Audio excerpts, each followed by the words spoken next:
Thank you, Xbox gamers, for landing on Planet Xbox. You are now rocking with the Inner Circle, and this is your podcast, for fans by fans. So salute to you, the mighty X units. I'm your moderator, KOR Straight Murder, and with Bmuny and Unified together, we are the Inner Circle. Now it's time for our TiC Pod Shots. Xbox, you're on the clock. This week, Xbox fans finally got to take part in the Destiny beta, and so far, it seems like a hit. The open world aspect definitely calls for exploration. Weapons level with unlockable perks, and though you max your character at level 20, the characters still have skills and perks that level for continuous growth, which also includes a subclass. That's enough for a day one buy for me. What say you, Xbox gamers? Recently, the announcement by Microsoft CEO Satya Nadella and head of Xbox Phil Spencer that Xbox Entertainment Studios will now be shut down has now added to a growing list of changes surrounding the console. The merger of Microsoft and Nokia has made a significant impact.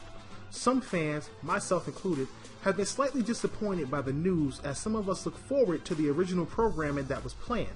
However, we do understand that if resources can go into more games and features, by all means, cut away the fat, so to speak.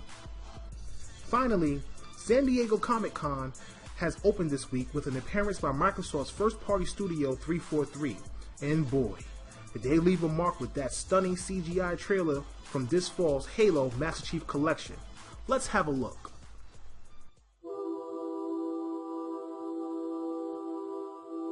In the event of unexpected shutdown, the entire system will move to standby status. All remaining platforms are now ready for remote activation. Remote activation? From here?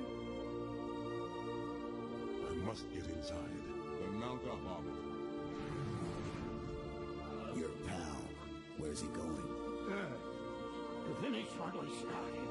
And this time, none of you will be left behind.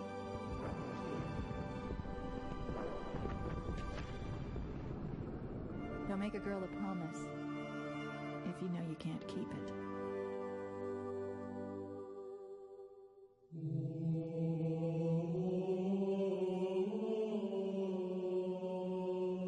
The Chief is gonna jump in this tank, roll across the bridge, and blow up any inhuman son of a bitch dumb enough to get between him and the Prophet of Regret. Pull yourself together, because you're going with him.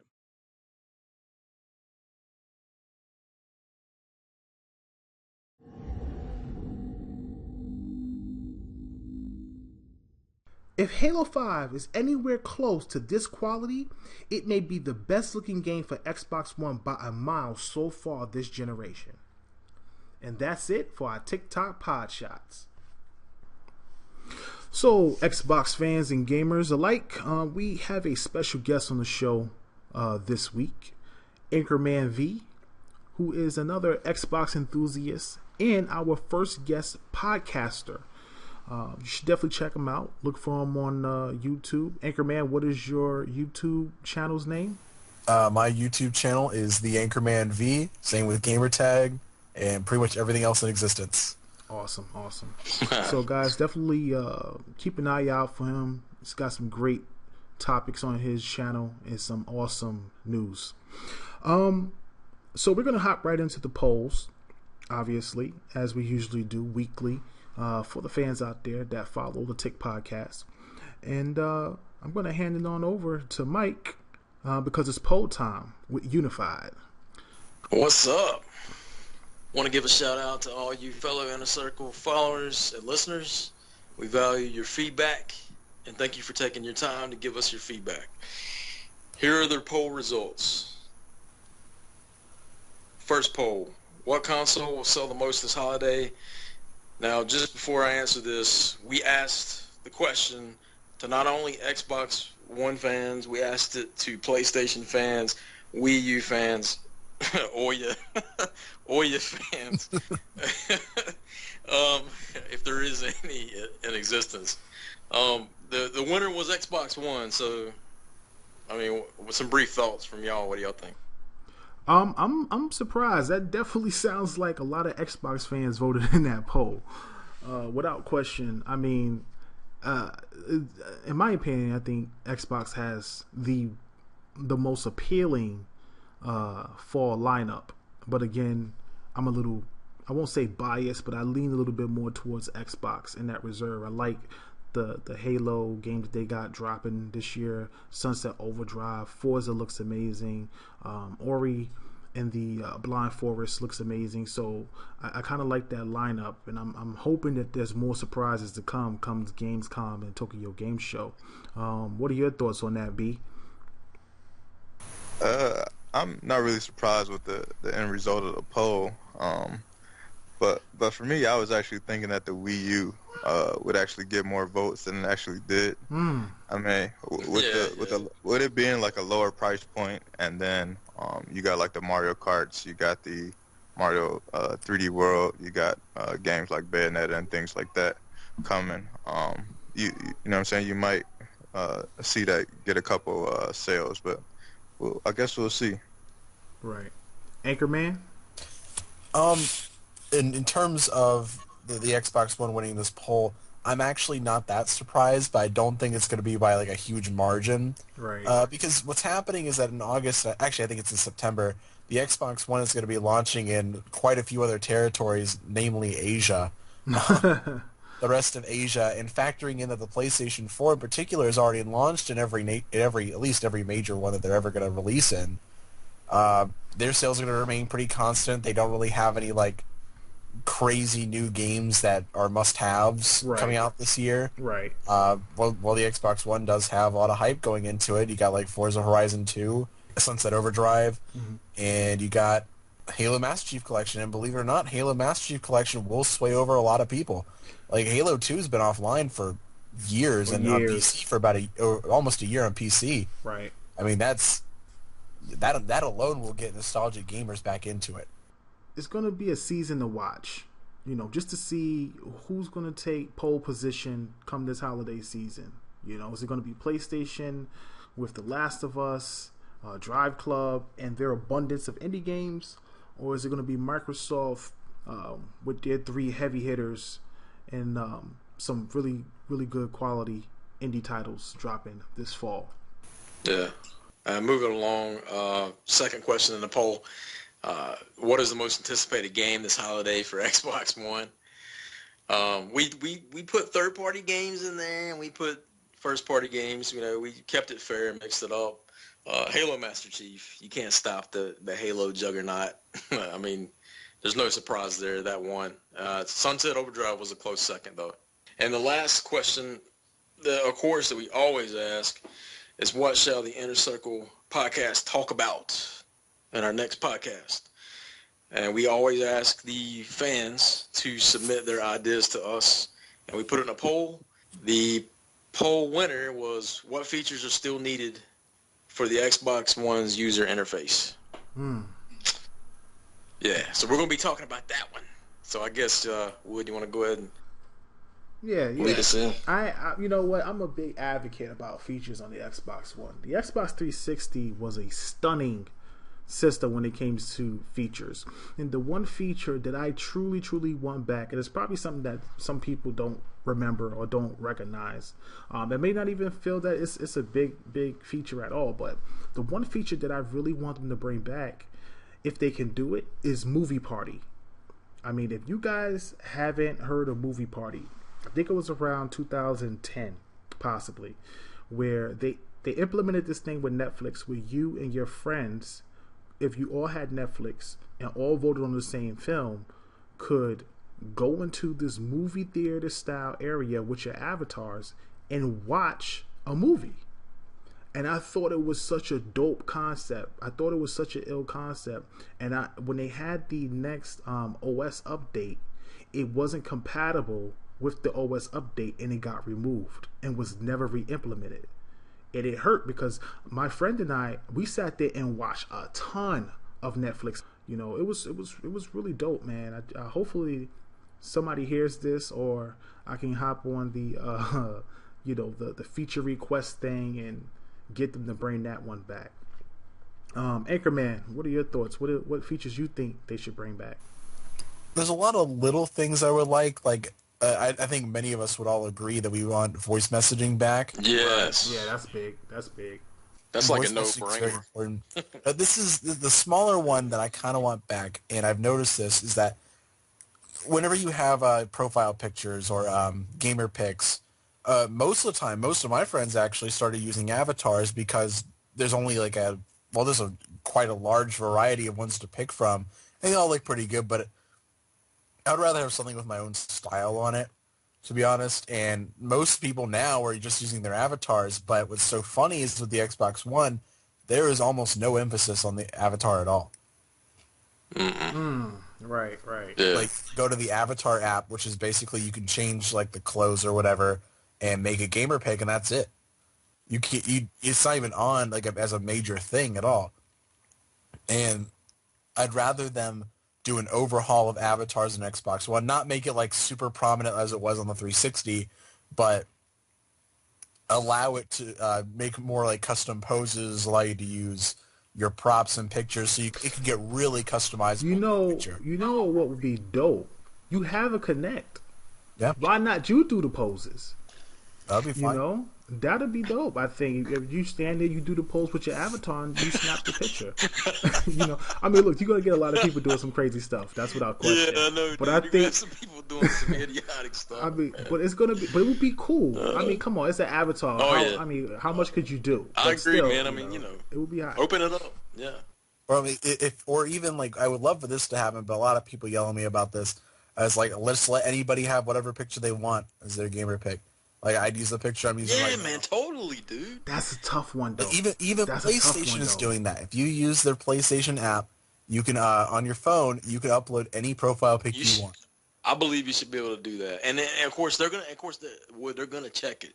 And if it's not, I mean, I would say, you know, have a background check it out, and see if it's a valid pic, you know, before they let you post it. Of course, to screen the crazy people. Yeah, you gotta have something in place, because you get a lot of perverts and a lot of crazies out there that, you know, find this as an outlet to post whatever they want to, you know, post, whether it's perverted or political or, you know, satanic. B, what do you think? What is your features you think they should bring back? It's not really a feature that I think they should bring back, but one feature that I really want, since we have opened up this larger friend list, is that I want to be able to categorize my friends. Yes. So if there's certain people that I play Titanfall with, I want to be able to say, yo, these 30 people play Titanfall. Nice. Or, you know what I'm saying, these 20 people play Battlefield or whatever. So that way, you know, if I'm looking at 500 different people, I can say, oh, okay, you know what I'm saying, Unified plays Battlefield, that's where I know him from. All right, I can send him an invite to Battlefield because that's why I know he plays. You know what I mean? Right. That's a big feature I think that they're lacking, especially with that would be great. Being able to have like over 1,000 friends. Yeah, it's a really good idea. That's an awesome idea. Yeah, that's an awesome idea. I would love for that sort of thing, like to have a group of like, these are my subscribers, these are other YouTubers, these are my personal friends, these are the guys I know from Titanfall. Right. I would love to do that. Yeah, you would have a subclass pretty much for people that you're playing with, and it's just easy to hit them up when you want to, instead of just either having faves or friends. And it'd be like that. Look, the one thing that I decided to do when I made the core community was that no matter who was online, you were able to know them and you were able to play with them. A lot of us have 100 to 150 friends that only play with 5. You know, so having that subcategory makes a lot of sense, because you know exactly who you want to hit up, and you know what they're going to be on all the time, compared to just going through your friends list. Yeah, totally. Yeah. So, you know, as you know, Microsoft had a big announcement this past week. They had over 18,000 people laid off with the merger of Nokia being implemented. And it really hurt them. And it hurt them in a way that it actually made an impact on the Xbox division.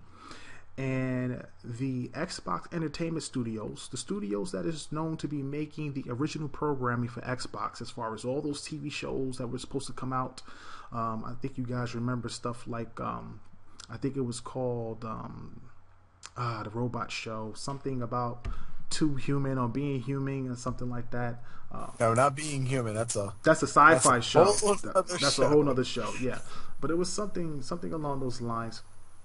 And, that was just called Human or something. Yeah, it was something like that, like Human. You also Too Human. That's what it was. Right? It's possible. The Too Human is a game. We might just be completely off.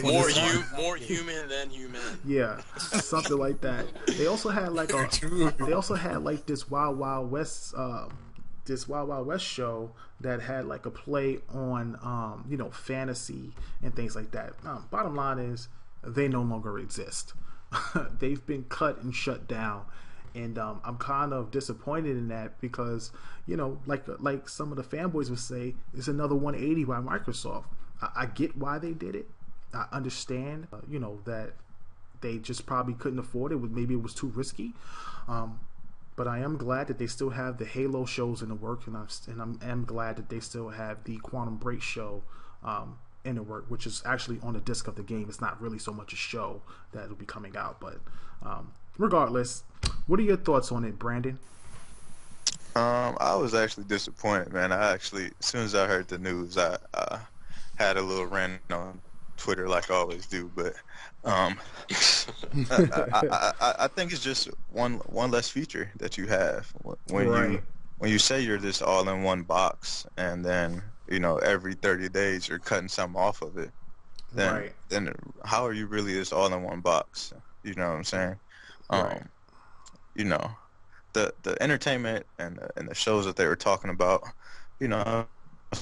some of them I was kind of interested in, but other ones it was like whatever.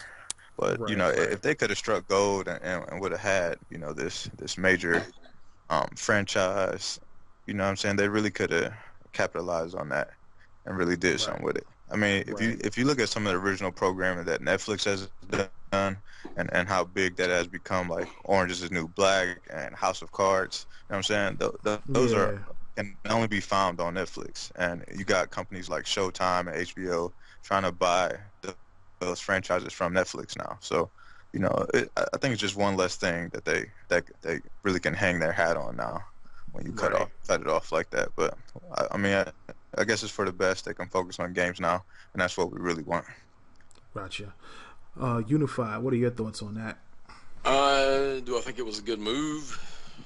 Had they decided from the very beginning, before they started promoting the Xbox One, that they weren't going to do TV shows, if they decided to cut it before they actually released this and started pumping it up, promoting it, whatever, it would have made more sense. But doing it now, it's definitely just going to feed the media, with more biased crap that you read every day on N4G and all these other places. So, but overall, I say that it's not a bad move, because had I been running the company to begin with, I wouldn't have done it. I would not have started this Xbox Entertainment division. I would have just said from the straight get-go, this is the new Xbox One games console. Yes, the best games. That's all we're about. I would have really rode that instead of talking about TV shows and things like that. But I can see your point, Wood, with being excited for some of the stuff, because they already started talking about it, hyping it up, man. So it does kind of alienate some people, I imagine, that actually bought into the whole idea of the all-in-one console. My only concern is from this whole thing, because obviously, I think overall something had to be cut. They were cutting jobs. I'm glad it was this over some other things it could have been, right? So, but my only worry is, is this going to affect the One Guide? Is this going to affect the at least the TV box integration? Nah, I doubt it. That's what I'm saying. Please, guy, don't touch that. Don't mess that up. Because we all at least like that. You know what I'm saying? I know you do, Would be probably Anchorman, probably all of us. We do use the TV functionality because it does work fairly well. Right. So, that's it. That's all I got on that. Gotcha. Anchorman. I'll keep it quick. I'll keep it short. But I do want to clarify one thing: that the reason why we had like these 18,000 people being laid off was I'm not sure it was 18,000 people. Was it? Or is that right? Yeah, they said it was 18,000. Yeah, it was. Yeah, that was the announcement. 18,000. Okay. the reason why it was 18,000 was because they just integrated Nokia into the company, and they cut out a lot of Nokia jobs, and they had a lot of overlap. But it was like 16,000 was mostly just the Nokia overlap stuff, and they kicked out a lot of the people from Nokia. But like they did choose to do the Xbox thing. In regards to the entertainment, though, I really kind of wish they got to at least make one thing, so we got to see if it was something worthwhile. Like if they did a really good job with it, you say, okay, we'll give you a second shot. But if it was something like just a terrible thing, you say, okay, you're closed. But like I'm not upset about it. I mean, it would have been nice to see what Microsoft could have done with the franchises that they do have, but I'm not torn up about it. Right. Well, this is our final topic, guys. It's been a good show so far, and Gamescom is coming up right around the corner, and we know what's going to be there. But what do you think you could expect as a surprise coming out of Gamescom from Microsoft? If you could think of maybe one or two games that may surprise us from Microsoft, what would they be? Let's start with you, Anchor. From Gamescom, I fully expect they're going to do like an in-depth kind of showing, kind of like what they did with Sunset Overdrive at E3, and just really go into depth about it with Quantum Break, because they delayed. Well, they didn't delay the game. They never announced the release date. We just kind of assumed it was 2014. But they announced it to be 2015. That Gamescom was going to be the big thing for them. Surprises, though, I wouldn't expect anything more than maybe one surprise game announcement. And other than that, I can't think of anything crazy. And I would have no idea what kind of game it would be, at least from Microsoft. I have my own theories about Gamescom in general. But Gotcha. Unified? For me, I don't really expect there to be any surprises, man. I hate saying it because I want there to be. I want them to announce a new IP of some sort. But I don't think it's going to happen, man. I think it's going to be the same thing as Anchorman. I mean, it's going to be a heavy emphasis on Quantum Break. It's going to own the spotlight. I think you might find out some more information about Fable Legends. I think it might have actually a fairly decent little showing there as well. I'll throw that one in there. He didn't really mention that one, but that one. And other than that, man, for Microsoft, I don't know. I haven't heard anything on the rumor wire. I can't seem to find anything. I've been trying to find any kind of information that I can to have anything to say about it, that I think it might actually possibly happen, but I can't find anything, man. Gotcha. It's all good. B? I think we'll see an in-depth look at Fable Legends. We know Quantum Break is going to be there. I think we might see something from Rare. Phil has actually mentioned that Rare is working on something, that he was going to be taking a look at that. And I think we might see something from one of those first-party developers that Microsoft has that we haven't heard anything about yet. I mean, Leap Experience Pioneers, they were acquired earlier in the year. We don't know what they're working on. There's a couple other developers that we just haven't seen anything yet for next gen. So maybe we'll see something at Gamescom. That would be the most likely place, especially since the next major game event wouldn't be until next year. So we'll probably see something for one of those first parties. I mean, it might not be a major IP or anything like that, but I expect something out of Gamescom. Right. Well, I think that, Gamescom's coming up. Obviously, we're going to have Quantum Break, and being that it's a Euro show, I think that what's going to wind up happening is we're just going to see a lot of those Euro developers showing us some stuff, first-party wise. Lionhead should be there. And like you said with LXP, this goes back to when, supposedly Lionhead was working on a game called Project Dimitri.